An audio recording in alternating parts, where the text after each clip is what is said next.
Giving him tips for free. Genuinely, I should be invoicing you very soon for these ideas. A business plan right there for you. Victor, let's talk about mental health. I feel like mental health is something that's so diverse. Yeah. You obviously went through something that was, I feel, when it happens to people, it kind of breaks you, and then you just don't know how to come out of it.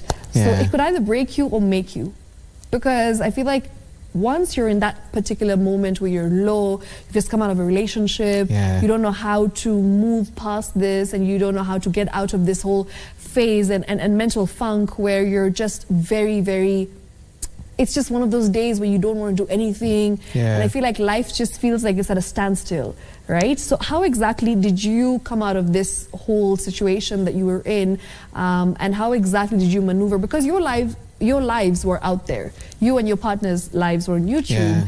And then obviously when the split happened, everybody was like, what? No one expected it, right? And then it's something that happened. And when it happened, it's like, I genuinely feel that it was probably, for you, one of the toughest decisions to make, and of course, one of the hardest things to go through.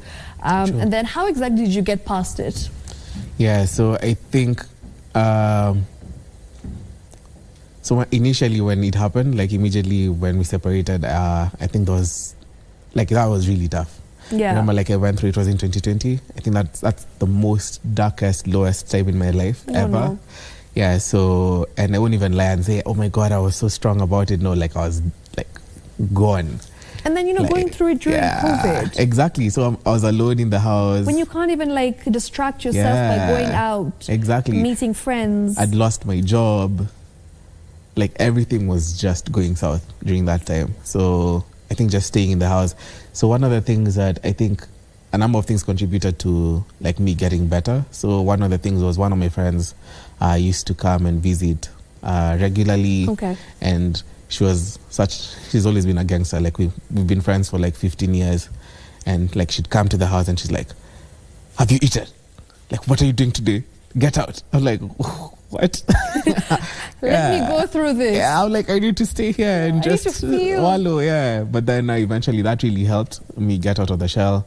And then I think there's this deep sense of purpose and trying to make it, because based on where I came from and how we started with my mom. So in my mind, I've always been like, whatever happens, like I can't stop. Because if I stop, then there's no, and I don't have, I'm not a, what do you call it? Like I don't have a trust fund or something to fall back to. Yeah, so it's me or not, like me or nothing. So, so I had to pick myself up. And so one of the things, I also went for therapy. And one of the things was to go through something, you don't avoid it, you have to go through it.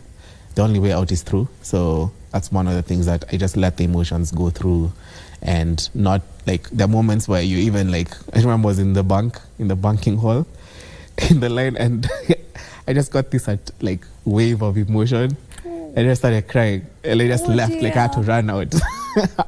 So like just letting those moments just pass. And so eventually now, and also doing constructive things. So I started doing a lot of now the content creation, that's how it started, doing adrenaline activities. So, yeah, like bucket lists and all those things. Yeah, so just distracting your mind. Yeah, exactly. Keeping yourself busy with positive distractions. I love that. And something that you've said has really stuck out for me. You said